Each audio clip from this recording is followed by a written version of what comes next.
Will start with vectors, ठीक है ना। तो वेक्टर के बारे में बेसिकली हमें पता है कि फिजिकल क्वांटिटीज़ डिफरेंट टाइप्स की हो सकती हैं, 4 टाइप्स की हो सकती हैं।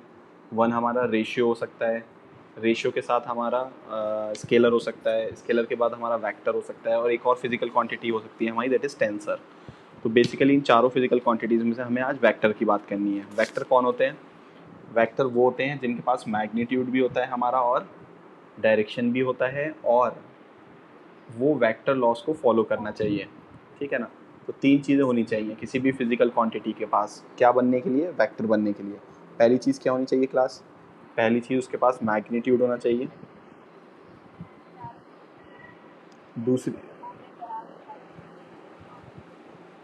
दूसरी चीज़ क्लास डायरेक्शन होनी चाहिए। तीसरी क्लास ओबे वेक्टर लॉस। अब क्लास यहाँ पे ध्यान से सुनो बात को कि इलेक्ट्रिक करंट जैसे, इलेक्ट्रिक करंट के पास दोनों चीज़ें होती हैं, मैग्नीट्यूड भी होता है और डायरेक्शन भी होती है। उसके बाद भी वो हमारा स्केलर होता है। क्यों होता है? क्योंकि इलेक्ट्रिक करंट वेक्टर लॉस को फॉलो नहीं करता, ठीक है। तो अब हाँ, ठीक क्लास, अभी ठीक है। तो वेक्टर के लिए कितनी चीज़ें क्लास? 3 चीज़ें, मैग्नीट्यूड, डायरेक्शन, और साथ में वेक्टर लॉ को वो ओबे भी करना चाहिए, ठीक। अब क्लास अगर हम इसके आगे चलते हैं, देखो फॉर एग्जाम्पल किसी वेक्टर को कैसे रिप्रेजेंट करेंगे हम लोग, how to represent a vector. तो क्लास एक वेक्टर को रिप्रेजेंट करने के लिए हम एरो का इस्तेमाल करते हैं, ठीक है क्लास। अब एरो का मतलब क्लास ये बन गया एरो हमारा। एरो का ये पॉइंट हमारा कहलाता है टेल, और ये पॉइंट हमारा कहलाता है क्लास हेड कहलाता है, ठीक है क्लास। और क्लास इस वेक्टर की जो लेंथ होगी हमारी यहाँ पर, लेंथ, ये लेंथ हमारी डायरेक्टली प्रोपोर्शनल होगी उसके मैग्नीट्यूड में, ठीक है क्लास। तो वेक्टर की लेंथ डायरेक्टली प्रोपोर्शनल होती है उसके मैग्नीट्यूड के। इससे क्या एडवांटेज होगा हमारे पास क्लास? देखो ये एडवांटेज होगा, मान लो मेरे पास 2 वेक्टर गिवन है, ठीक है। ये वेक्टर मेरे पास ए गिवन है और ये वेक्टर मेरे पास बी गिवन है। तो मैं बोल सकता हूँ कि ए वेक्टर का मैग्नीट्यूड, ये दो डंडों के बीच में जब लिखते हैं ना हम ए वेक्टर को, मतलब इसको बोलते हैं मॉडुलस।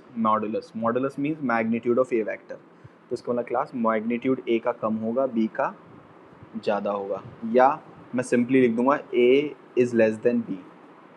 ए का मैग्नीट्यूड कम है, बी का मैग्नीट्यूड ज़्यादा है। ये सिर्फ मुझे कैसे पता लगा? उन वेक्टर को देखकर पता लग गया, ठीक है। जिसकी लेंथ ज़्यादा उसका मैग्नीट्यूड ज़्यादा, ठीक है क्लास। एक तरीका तो ये है क्लास।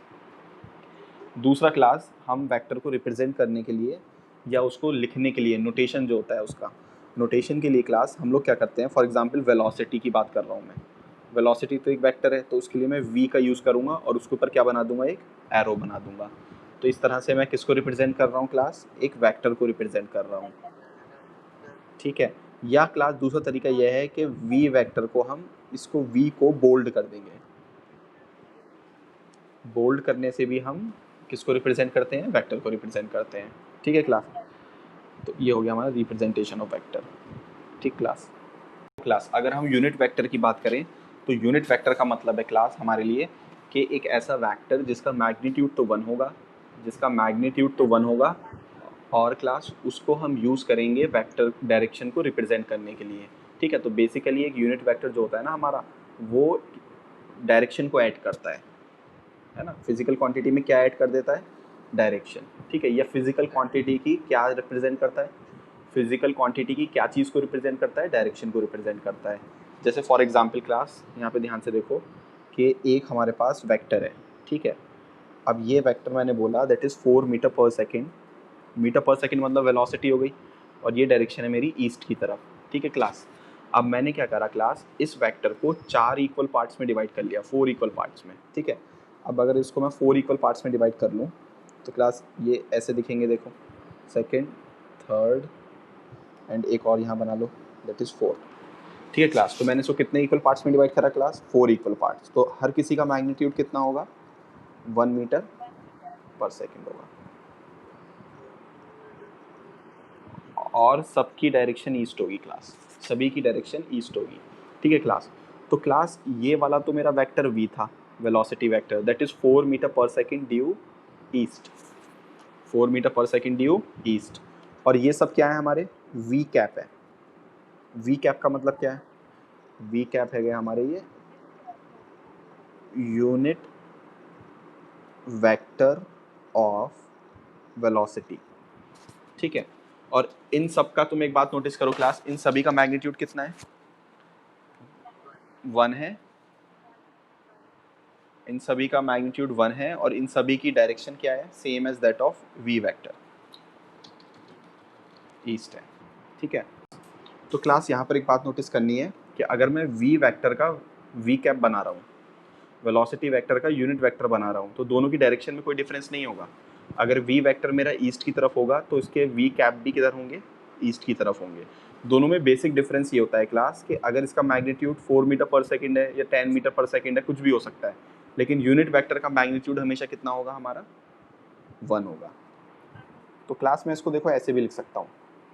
कैसे लिख सकता हूँ कि अगर मैं तुमसे बोलूँ कि v वेक्टर था हमारा 4 मीटर पर सेकंड ड्यू ईस्ट, और मैंने इसको डिवाइड कर दिया 4 से, तो तुम्हें कितना मिला? 1 मीटर पर सेकंड ड्यू। तो इसका मतलब क्लास बेसिकली मैंने ये क्या चीज़ बना ली? अब ये देखो यहाँ पर अगर मैं इसको बोलूँ तो ये मेरा v नहीं रहा, अब v की जगह मेरा क्या हो चुका है? v कैप हो चुका है। तो v कैप बनाने के लिए क्लास मैंने क्या करा? v वेक्टर को उसी के मैग्नीट्यूड से डिवाइड कर दिया, ठीक है क्लास। तो अगर मुझे a कैप बनाना है तो मैं a वेक्टर को किससे डिवाइड कर दूंगा क्लास? उसी के मैग्नीट्यूड। हाँ, अगर मुझे p कैप बनाना है तो मैं p वेक्टर को डिवाइड कर दूंगा उसी के मैग्नीट्यूड से। अब क्लास यहाँ पे ध्यान ध्यान ध्यान से देखो यहाँ पर एक बात कि जो डायरेक्शन p की होगी वही किसकी होगी क्लास? p कैप की होगी, है ना। तो जो a की होगी वही a कैप की होगी, जो v की होगी वही हमारी v कैप की होगी। अब क्लास यहाँ पे एक बात और नोटिस करेंगे हम लोग, मैं p वेक्टर को ऐसे भी लिख सकता हूँ, p इंटू पी कैप। तो क्लास में किसी भी वेक्टर को लिख सकता हूँ उसका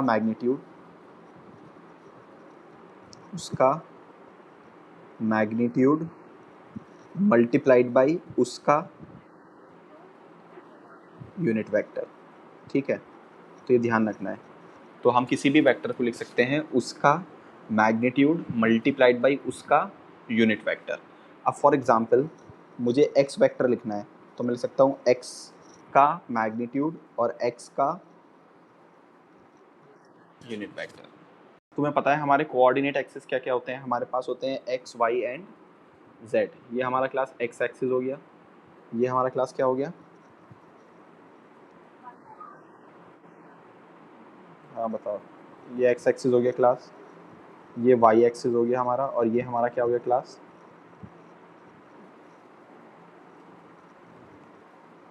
z एक्सिस, ठीक है क्लास। अब क्लास हमारा x एक्सिस पे कौन चलता है? i cap. y एक्सिस पे क्या रिप्रेजेंट करते हैं हम? j cap. और z एक्सिस पे क्या रिप्रेजेंट करते हैं क्लास? k कैप, ठीक है। ये सबको पता है, ठीक है क्लास। अगर मैं बोलूँ क्लास माइनस आई कैप, तो ये नेगेटिव एक्स एक्सिस को रिप्रेजेंट करेगा, माइनस जे कैप नेगेटिव वाई को, माइनस के कैप नेगेटिव जेड को करेगा, ठीक है। ये अंडरस्टूड है क्लास। मुझे कोई बोले कि ये ड्रॉ करके दिखाओ, क्या ड्रॉ करके दिखाना है? ए vector that is 3 i cap, ठीक है class. A vector that is 3 i cap.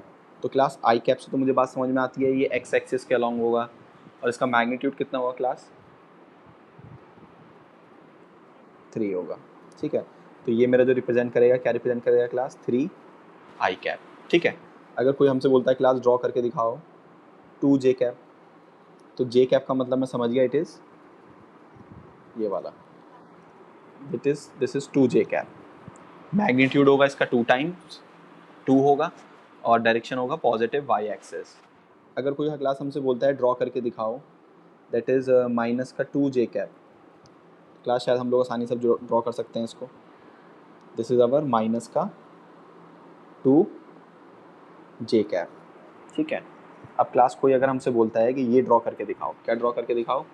A vector equals 3 i cap plus 4 J cap. अब क्लास यहाँ ध्यान से सुनना, और यहीं पर मैं तुम्हें ट्राइंगल लॉ भी सिखा दूंगा।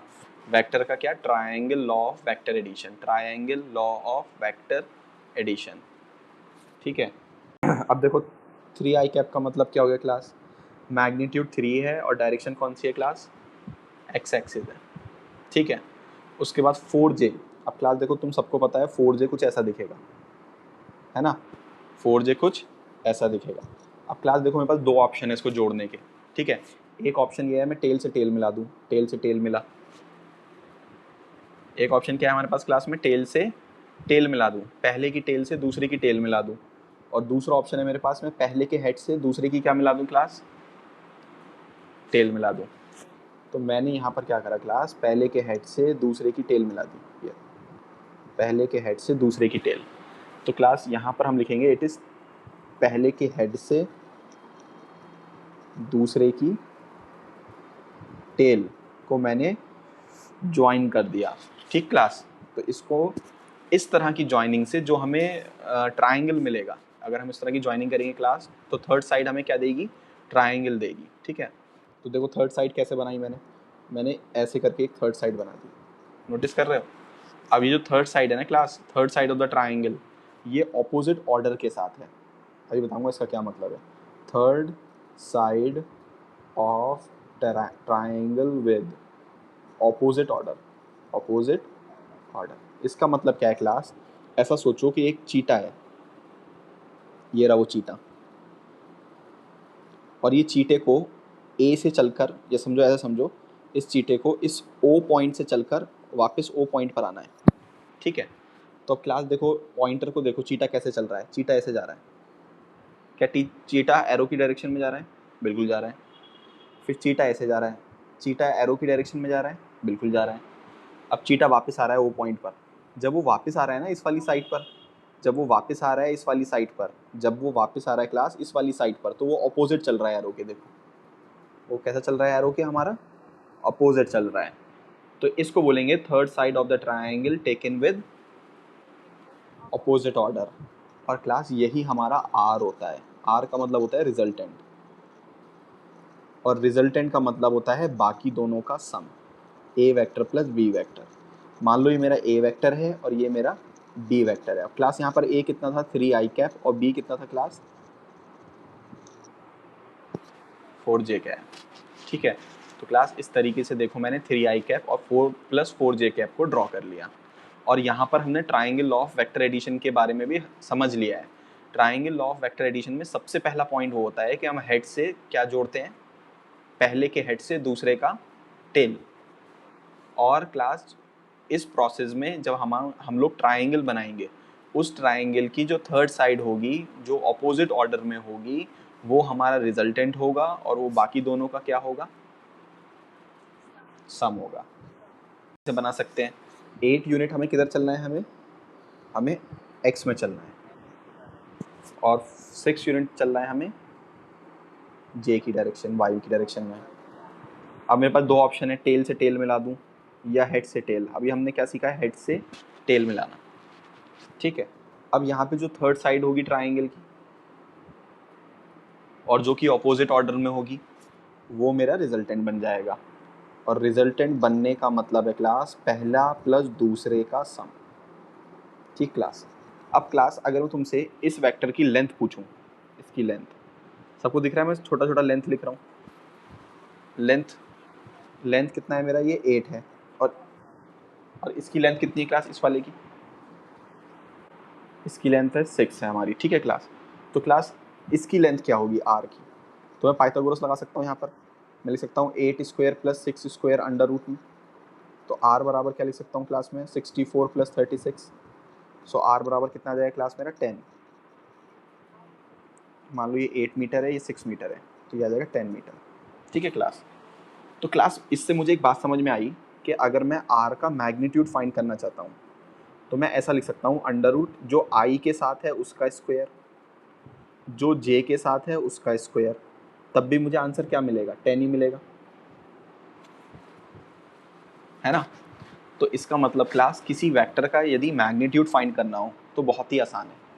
किसी वेक्टर का मैग्नीट्यूड हम इस तरीके से फाइंड करेंगे। फॉर एग्जांपल किसी ने आर वेक्टर लिख दिया 2i cap plus 3j cap, तो उसका मैं मैग्नीट्यूड कैसे लिखूंगा क्लास, मैं लिखूंगा जो i के साथ है उसका स्क्वायर, जो j के साथ है उसका स्क्वायर का अंडर रूट, तो ये हो जाएगा 4 प्लस 9, अंडर रूट क्या हो जाएगा क्लास 13, ठीक है। फॉर एग्जाम्पल मेरे पास ऐसा हो जाए R vector is I cap plus J cap plus K cap, तो मैं आर वेक्टर का मैग्नीट्यूड कैसे लिखूंगा क्लास? 1 का स्क्वायर 1 का स्क्वायर 1 का स्क्वायर √3 लिख दूंगा। तो मुझे लगता है सब लोगों को वेक्टर का मैग्नीट्यूड निकालना आता होगा, ठीक है। पहला पॉइंट क्या होता है हमारे पास? वो होता है कि हम पहले वेक्टर के हेड से क्या जोड़ेंगे? दूसरे वेक्टर की टेल। दूसरा क्या होता है क्लास? इसमें जो थर्ड साइड होगी ऑपोजिट ऑर्डर की,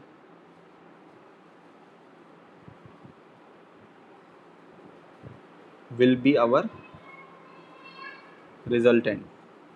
And what is the meaning of resultant? Sum of other two.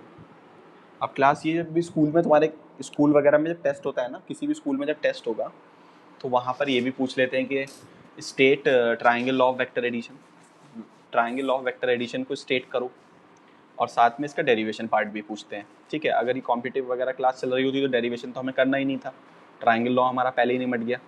लेकिन फिर भी ये है कि तुम लोगों का स्कूल भी है, इस बार 11th है तो स्कूल में ही आएगा डेरिवेशन करने को, तो फटाफट हम इसका डेरिवेशन देखेंगे। आर का फॉर्मूला डेराइव करना है हम लोगों को, ठीक है।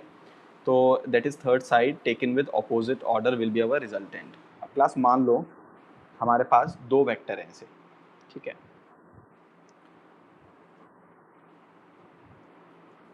Class this is our vector A and this is our vector B, ठीक है। हमारे पास दो वेक्टर गिवन है, ठीक है।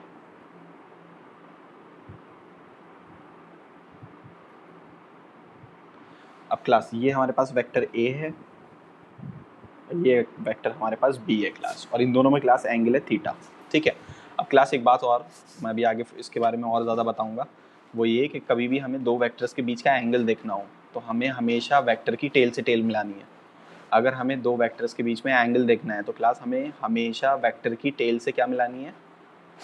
टेल मिलानी है, ठीक है। अब देखो क्लास इसको मैं जोड़ूंगा कैसे? अब मुझे पहले ही पता है कि मुझे पहले वाले वेक्टर के हेड से क्या जोड़ना है? दूसरे वेक्टर की टेल को जोड़ना है। तो मैंने क्या करा क्लास, यहाँ देखो ध्यान से, ये रहा हमारा पहला वेक्टर ए और ये रहा हमारा बी वेक्टर। अब मैंने पहले वेक्टर के हेड से क्या मिला दिया क्लास? दूसरे वेक्टर का टेल, इस तरह से, ठीक है क्लास। अब इसमें क्लास जो थर्ड साइड होगी टेकन विद ऑपोजिट ऑर्डर, वो हमारा क्या होगा क्लास? रिजल्टेंट होगा। तो क्लास ये हमारा हो गया ए वेक्टर, ये हो गया हमारा बी वेक्टर और ये हो गया हमारा आर वेक्टर, ठीक है क्लास। और क्लास इन दोनों के बीच में जो एंगल होगा वो कौन सा होगा? देखो ध्यान से, यहाँ पर इन दोनों के बीच में ये एंगल हो जाएगा हमारा थीटा, ठीक है। Vector angle between A vector and B vector. अब क्लास थोड़ा सा कंस्ट्रक्शन कर लेंगे। यहाँ से अगर एक तुम रिजल्टेंट गिरा लो इस तरह से, ठीक, इनके नेमिंग कर लो। इस पॉइंट का नाम कुछ रख लो ओ, ए, बी, और इस पॉइंट का नाम रख लो कुछ सी, ठीक है क्लास।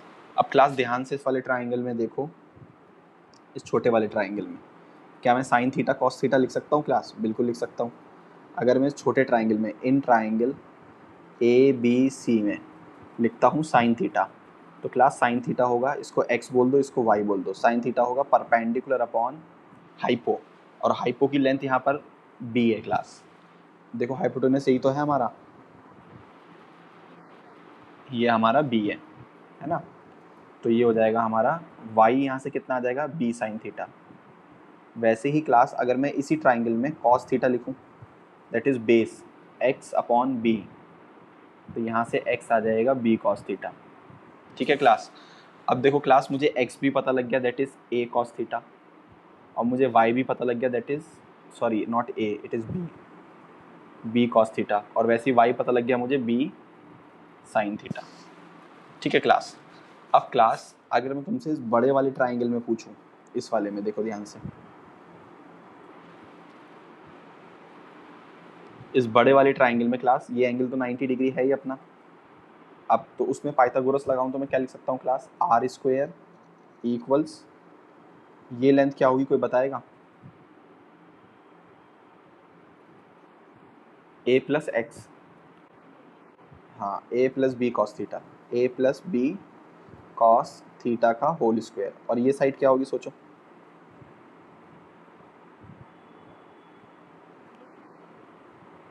बी साइन थीटा का होल स्क्वायर, ठीक है। तो यहाँ से अगर हम इसको फर्दर सॉल्व करेंगे तो आर स्क्वायर आएगा हमारा a square plus B square plus 2ab plus B square sine square theta. अभी क्लास इन दोनों में से कॉमन आएगा बी स्क्वायर, तो आएगा हमारा sine square theta plus cos square theta plus 2ab cos theta. A square plus B square, इस पूरे की वैल्यू होती है 1। अब क्लास यहाँ से हमारा आर स्क्वायर चल रहा है, तो आर स्क्वायर हमारा बनेगा क्लास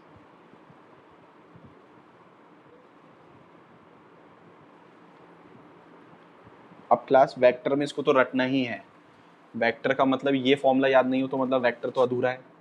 ये आर कौन है? ये रिजल्टेंट है क्लास। और रिजल्टेंट कौन है? रिजल्टेंट का भी मैग्नीट्यूड। तो क्लास हमने रिजल्टेंट को क्या बोला था? A vector plus B vector. तो ये A vector plus B vector का मैग्नीट्यूड है। ए वेक्टर प्लस बी वेक्टर का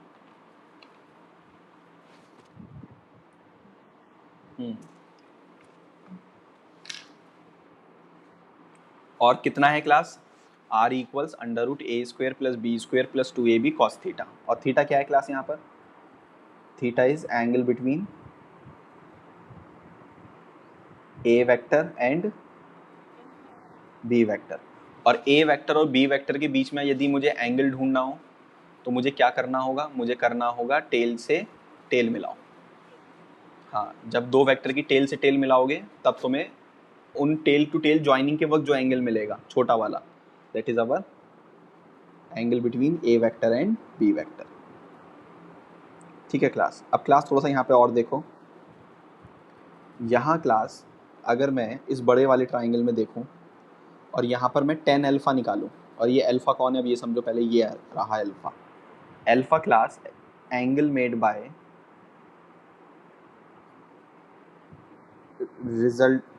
bye resultant with a vector. तो क्लास इस बड़े वाले ट्राइंगल में यदि तुम 10 अल्फ़ा लिखोगे तो 10 अल्फ़ा क्या लिख सकते हैं हम? परपेंडिकुलर, जो कि है बी साइन थीटा। और बेस कितना है क्लास? सोचो, ये वाली पूरी लेंथ, बेस कितना है क्लास हमारा? ये ए प्लस बी कॉस थीटा। ठीक है क्लास। तो बेसिकली क्लास ये हो गया हमारा addition of two vectors, triangle law सीखा हमने। ट्राइंगल लॉ में क्लास ये सीखा कि यदि ये हमारा ए वेक्टर, ये हमारा बी वेक्टर, ये पहले वेक्टर के हेड से दूसरे वेक्टर की टेल, तो यहाँ पर थर्ड साइड जो होगी taken with opposite order R होगा, जो होगा A vector plus B vector. और इन दोनों में एंगल हो गया हमारा फॉर एग्जांपल थीटा, और ये आर ने ए के साथ बनाया अल्फा, तो रिजल्टेंट आएगा अंडर रूट ए square plus B square plus 2ab cos theta. और 10 अल्फा आएगा b sine theta upon a plus b cos theta. ठीक क्लास। अब क्लास इसमें कुछ केसेस की बात करेंगे हम, जैसे for example case number first. इन केसेस को डायरेक्ट याद रखना है। केस नंबर फर्स्ट क्या कहता है क्लास? कि मान लो हमारा ये ए वेक्टर है और ये हमारा बी वेक्टर है। This is our A vector and this is our B vector. दोनों की डायरेक्शन सेम होने की वजह से दोनों में एंगल कितना होगा क्लास? 0 डिग्री। यदि दोनों पैरेलल हो जाएं तो क्लास यहाँ से जो रिजल्टेंट मिलेगा हमें वो मिलेगा मैक्सिमम। तो क्लास एक बात यहाँ याद रखना कि अगर दो वेक्टर से तुम्हें मैक्सिमम चाहिए, तो दोनों पैरेलल में होने चाहिए, और वो मैक्सिमम आता है ए प्लस बी। और क्लास यहाँ पर जो डायरेक्शन होगी या तो वो ए के जैसी होगी या वो बी के जैसी होगी। किसकी डायरेक्शन क्लास? आर की। तो क्लास अगर मैं तुमसे कहूँ अल्फ़ा कितना होगा और बीटा कितना होगा, तो दोनों ही 0 होंगे। अल्फ़ा क्या है? Angle made by r with a vector, और that is angle made by r with b vector. अब देखो क्लास, यहाँ पे ए वेक्टर ने आर के साथ कितना एंगल बनाया, 0, और बी वेक्टर ने आर के साथ क्या एंगल बनाया, 0। तो यहाँ दोनों के दोनों 0 होंगे। अभी क्लास अगर इस पर कोई एग्जाम्पल आ जाए इस तरह से कि ये हमारा है 2 और ये हमारा 4, this is our 2 Newton, suppose this is our 4 Newton, so the answer will be maximum 6 Newton and direction will be same as that of 2 or 4.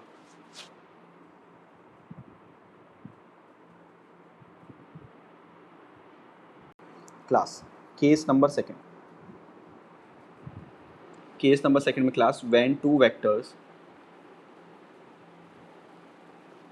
are anti-parallel, ठीक है क्लास। तो उस केस में क्लास मान लो हमारा ए वेक्टर ऐसा हो और बी वेक्टर ऐसा हो, this is our A vector and this is our B vector, ठीक है क्लास। अब क्लास दोनों की डायरेक्शन देखो अपोजिट है, तो यहाँ थीटा कितना होगा हमारा, 180 होगा। तो ऐसे दोनों वेक्टर्स को हम एंटी पैरेलल बोलेंगे, ठीक है। अभी क्लास यहाँ पर जो रिजल्टेंट आएगा वो आएगा, जैसे मैं बोल रहा हूँ वैसे ही बोलना है, याद रखना है, दैट इज़ बड़ा माइनस छोटा, छोटा बड़ा माइनस छोटा। यहाँ पर बिगर मैग्नीट्यूड किसका है, बी का है, और स्मॉलर मैग्नीट्यूड किसका है, ए का है। तो बड़ा माइनस छोटा, बड़ा माइनस छोटा, और क्लास यहाँ से जो तुम्हें आर मिलेगा वो मिनिमम होगा, आर जो मिलेगा हमें वो मिनिमम होगा। तो दो वेक्टर से यदि मैक्सिमम चाहते हो तो दोनों को पैरेलल रखो, और दो वेक्टर से यदि मिनिमम चाहते हो तो उन दोनों को कैसे रखो, ऑपोजिट, एंटी पैरेलल रखो, ठीक है क्लास। अभी मान लो क्लास ऐसा हो जाए, कैसा हो जाए कि this is our A vector and this is our B vector, so now this is our A and this is our B.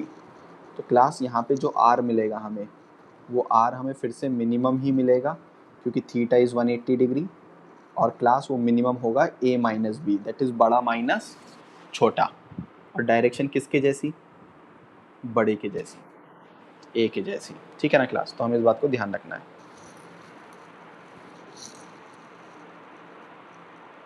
अब देखो क्लास, फॉर एग्जाम्पल ऐसा आ जाए कि हम लोगों को कोई बोले कि भाई ये तो देखो हमारा आ जाता है हमारे सामने कि we have given like these two vectors, इस तरह से, ठीक है। Now suppose this is our 4 newton and this is our 10 Newton.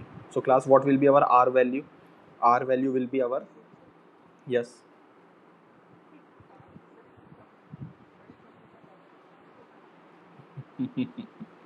हो गया, मुझे पता था मुझे। So 10 Newton, 4 Newton, so it will be 6 Newton and direction will be of 10 Newton, ठीक है ना। अब क्लास अगर मैं आपसे पूछूं what is alpha and what is beta, alpha angle बनाया किसने क्लास, R ने A के साथ। Can you see this is our A vector and this is our R vector. What is the angle between these two lines? So what is the angle between these two? It is 180. And what is the angle? Beta is the angle made by R with B vector. R with B vector. This is our R and this is our B. This is our R, this is our B, and it is 0 degree. ठीक है class. अच्छा class, तो ठीक है, अगर for example ऐसा हो जाए, we have two vectors like this. This is our, like suppose this is our 9 Newton and this is our 4 Newton. Now class, what will be our R? R will be, that is 5 Newton and direction will be same as that of A, ठीक है class. So here alpha will be 0, beta will be 180. तो class case number 3 पे हम पढ़ेंगे when two vectors are perpendicular.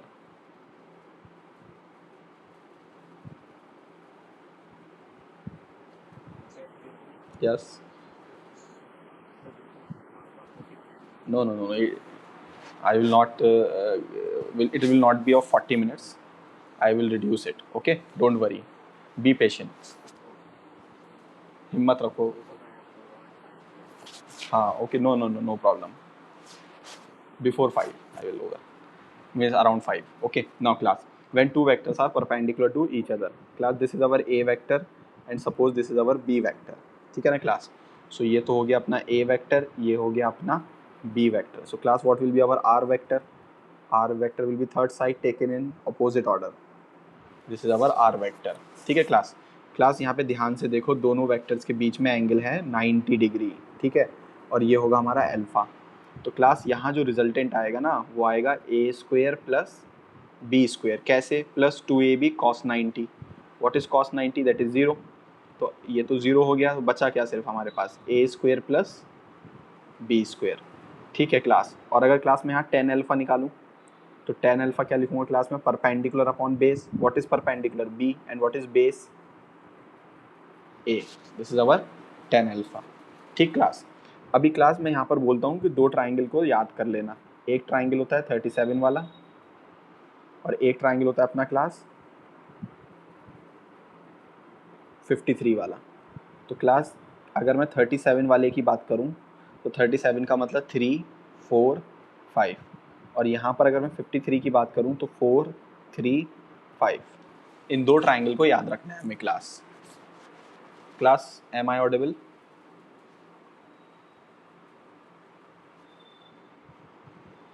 Class अगर next case की बात करें हम लोग, अगर ऐसा हो जाए, यस, हमारा ए वेक्टर दे रखा हो 10 न्यूटन, बी वेक्टर हमारा क्लास दे रखा हो 10 न्यूटन, और हमारा इनके बीच में एंगल दे रखा हो 120. क्लास याद रखना cos 120 की वैल्यू होती है -12. अगर हमें r निकालने को आ जाए, तो मैं क्या लिखूंगा? पहले का स्क्वायर क्लास, दैट इज 10 का स्क्वायर, बी वेक्टर का स्क्वायर, दैट इज 10 का square, 2 a b cos 120. cos 120 -12, 2 से 2 कैंसिल हो जाएगा, तो क्लास ये आ जाएगा 100 प्लस 100 माइनस 100. 100 कैंसिल हो जाएगा, और यहाँ से 10 न्यूटन आ जाएगा.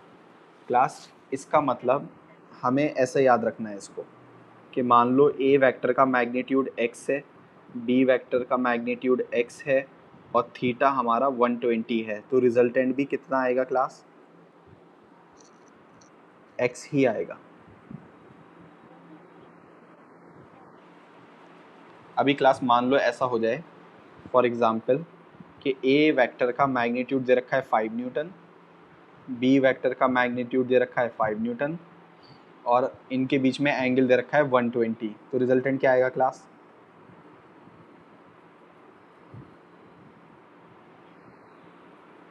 5 आएगा. इस बात को नोटिस कर पा रहे हो क्लास? ठीक है. तो क्लास अगर हम इसको डायरेक्ट याद रखेंगे तो अच्छा है. कहीं हमें ऐसा कुछ दिखेगा तो डायरेक्ट बोल देंगे भाई आंसर 5 है. मान लो ए का मैग्नीट्यूड है 20, बी का मैग्नीट्यूड है 20, थीटा है 120. तो आंसर क्या आएगा? आर, रिजल्टेंट उनका 20 आएगा. हाँ बस कितना आसान है देखो. बाकी तो स्कूल में तुम्हें बोलेंगे पूरा सॉल्व करके दिखाओ. मैं तो बोल रहा हूँ, तुम मुझे, मेरे केस में तो तुम मुझे डायरेक्ट बताओ कि भाई ये 20 आएगा, खत्म बात. ठीक है क्लास. अगला टॉपिक की बात करेंगे. देखो मान लो हमारे पास ए वेक्टर गिवन है क्लास, दैट इज 10 न्यूटन. ये देखो क्लास किसके माइक से शोर आ रहा है? दैट इज 10 न्यूटन, और रिजल्टेंट है हमारे पास that is 10 newton. What is theta? ठीक है क्लास. अब थीटा फाइंड करना है हम लोगों को. तो अगर मैं एक बार फॉर्मूला लगा के, हाँ 120 आएगा. फॉर्मूला अगर मैं बना लूँ एक बार लिख के देख लेते हैं, ताकि ताकि यकीन आ जाए. यकीन ले आते हैं. 10 square, 10 square plus 2ab cos theta, और r की वैल्यू कितनी है? 10 है. Squaring on both side, 100, 100 plus 100 plus 200 cos theta. यहाँ से cos थीटा आएगा क्लास माइनस का हाफ. थीटा आएगा क्लास 120. देखो क्लास ही किसी का माइक बहुत परेशान कर रहा है, शायद मिसबा का है. मिसबा तुम्हारा कंटिन्यूसली शोर कर रहा है माइक. देखो लोकेशन चेंज करो, नहीं तो म्यूट करो. ठीक. तो क्लास कितना आएगा? 120 आएगा हमारा. ठीक. इसका मतलब ये हो गया कि अगर किसी ने हमसे ऐसा बोला कि एक न्यूमेरिकल में कहीं ऐसा आ गया कि ए का मैग्नीट्यूड भी x है, बी का मैग्नीट्यूड भी x है, और जी रिजल्टेंट का मैग्नीट्यूड भी x है, तो बताओ थीटा क्या होगा? तो आंसर क्या लिख के आओगे? 120. कहीं ऐसा लिखा हुआ आ गया क्लास ए वेक्टर इक्वल्स बी वेक्टर का magnitude equals A plus B vector का मैग्नीट्यूड, थीटा क्या लिखा होगा क्लास 120, ठीक है ना। तो क्लास ये मेडिकल के एग्जाम में पूछा गया एक बार, ऐसे लिखा हुआ था स्टेटमेंट, पूछा what is angle between A vector and B vector, answer था 120। वो ये याद रखना है क्लास, अगर दो वेक्टर का मैग्नीट्यूड इक्वल हो जाए, अगर दो वेक्टर का मैग्नीट्यूड इक्वल हो जाए, मैग्नीट्यूड इक्वल हो जाए तो क्लास रिजल्टेंट उनके बीच का एंगल बाइसेक्टर होता है। तो जो उन दोनों का रिजल्टेंट होगा वो उन दोनों के बीच के एंगल का बाइसेक्टर होगा, ठीक है क्लास। तो अगर दो वेक्टर का मैग्नीट्यूड इक्वल है तो उनका रिजल्टेंट उनके बीच के एंगल को बाइसेक्ट करता है। मतलब फॉर एग्जांपल एक वेक्टर ऐसा हो जाए, एक वेक्टर ऐसा हो जाए, this is our A vector and this is our B vector, तो क्लास इनका जो रिजल्टेंट आएगा ना वो इनके बीच के एंगल को बाइसेक्ट करेगा। कब करेगा? जब ए वेक्टर का मैग्नीट्यूड बराबर होगा बी वेक्टर के मैग्नीट्यूड के। तो क्लास अगर टोटल एंगल थीटा है तो ये थीटा बाई 2 होगा और ये भी कितना होगा, थीटा बाय 2। अगर ए और बी के बीच में कितना एंगल था हमारा, थीटा था, ठीक है। जैसे फॉर एग्जांपल अगर हम इसको ऐसे समझें कि पीछे वाले केस में हमने ये पढ़ा था कि मान लो ए का मैग्नीट्यूड 10 है, बी का मैग्नीट्यूड भी कितना है क्लास हमारा 10 है, और थीटा कितना है हमारा 120, तो आर कितना आता है यहाँ पर 10 ही आएगा। लेकिन अगर हम इसको ड्रॉ करने की कोशिश करें तो एक 10 है, दूसरा भी 10 है, और दोनों में एंगल कितना है 120 है, ये रहा 120, ठीक है, ये 120 है। तो जो रिजल्टेंट आने वाला है क्लास यहाँ पर वो इनका बीच का एंगल बाइसेक्टर, तो कुछ ऐसा आएगा। और ऐसे आने का मतलब क्लास ये हो गया आर, तो ये हो गया हमारा क्लास 60 डिग्री, और ये भी हो गया हमारा क्लास 60 डिग्री, ठीक है। तो क्लास ये एक अच्छी बात है कि अगर दोनों वेक्टर का मैग्नीट्यूड सेम हो तो बिल्कुल एंगल बाइसेक्टर होगा, ठीक। अच्छा, इसी को मैं अल्फा बोलता हूँ और इसी को मैं बीटा बोलता हूँ। अल्फा मतलब आर ने जो ए के साथ बनाया, बीटा मतलब आर ने जो बी के साथ बनाया एंगल, ठीक है क्लास। तो क्लास हम एक नोट की बात करते हैं यहाँ पर। नोट क्या है क्लास, कि मान लो हमारा ए का मैग्नीट्यूड ज़्यादा है किससे क्लास, बी से। तो मैग्नीट्यूड किसका ज़्यादा है क्लास, हमारा ए का ज़्यादा है। तो हमारा जो रिजल्टेंट आर होगा वो ए वेक्टर के पास होगा। तो रिजल्टेंट आर किसके पास होगा, ए वेक्टर के पास होगा, ठीक है class. It will be closer to vector A. अब क्लास अगर तुम ध्यान से देखो यहाँ पर, अगर मैं इसको ए वेक्टर के पास बनाऊं आर को, देखो तो अल्फा छोटा हो रहा है बड़ा हो रहा है, अल्फा देखो ध्यान से क्लास स्मॉल हो रहा है, देखो ध्यान से लाइन को, अल्फा छोटा होता जा रहा है, ठीक है ना क्लास। तो क्लास में यहाँ पर ये बात बोल सकता हूँ कि अगर ए वेक्टर का मैग्नीट्यूड बी वेक्टर से ज़्यादा है तो अल्फा छोटा है बीटा से, है ना। और क्लास अगर मैं दूसरी बात बोलूं कि जैसे कि बी वेक्टर का मैग्नीट्यूड ज़्यादा हो जाए ए से, तो अब रिजल्टेंट किसके पास होगा, रिजल्टेंट हमारा बी वेक्टर के पास होगा। और पास होने का मतलब है, अब ध्यान से देखो, अब बी वेक्टर के पास होने वाला बीटा ज़्यादा हो रहा है कम हो रहा है, ध्यान से देखो बीटा क्लास बी कम हो रहा है, तो अल्फा क्या हो रहा है, हाँ, तो हम लिख देंगे, क्या लिख देंगे कि बीटा अल्फा ज़्यादा होगा और बीटा कम होगा, ठीक है। तो इस तरह के कॉन्सेप्ट पे एक बार क्वेश्चन पूछा गया है, इसलिए बता दिया मैंने, ठीक है। अगले केस में क्या है क्लास, फॉर एग्जांपल मैं तुम्हारे सामने 3 वेक्टर बना रहा हूँ और उन तीनों का रिजल्टेंट बताना है तुम्हें, है तो न्यूमेरिकल, लेकिन जो भी आंसर आएगा उसको रट लेना, काम आएगा। ग्रेविटेशन चैप्टर में भी काम आएगा और इलेक्ट्रोस्टैटिक चैप्टर में भी काम आएगा, या कहीं पे भी काम आ सकता है जहाँ पे भी ऐसा कॉम्बिनेशन बने। कॉम्बिनेशन कुछ ऐसा है कि 3 वेक्टर हैं हमारे पास और वो कुछ ऐसे दिखते हैं, सेम प्लेन में लाई कर रहे हैं, मतलब तुम्हारे मोबाइल के स्क्रीन में ही है, ऐसा नहीं है कि एक वेक्टर कोई स्क्रीन के बाहर आ रहा हो। ये 10 न्यूटन 10 न्यूटन 10 न्यूटन तीनों के तीनों सेम प्लेन पे लाई करते हैं। तो क्लास ऐसे वेक्टर जो सेम प्लेन में लाई करते हो, सेम प्लेन में लाई करते हो, उनको बोलते हैं coplanar. So all three vectors are coplanar, number 1, ठीक है। और उसके बाद क्लास सभी का मैग्नीट्यूड सेम है और सभी में एंगल कितना है, 120 है। अब क्लास इस वाले वेक्टर को और इस वाले वेक्टर को ध्यान से देखो, तो इन दोनों का रिजल्टेंट तो तुम देखते ही बता दो, 10 10 120, 10 10 120, तो आंसर क्या आएगा, 10 आएगा। वेरी गुड, 10 आएगा, बिल्कुल सही बात। कितना आएगा, 10 आएगा। अब दोनों वेक्टर का मैग्नीट्यूड सेम है, अलग अलग अलग है, दोनों वेक्टर का मैग्नीट्यूड सेम है, तो इनके बीच का एंगल बाइसेक्टर भी हो गया, इन दोनों के बीच का एंगल बाइसेक्टर भी हो गया।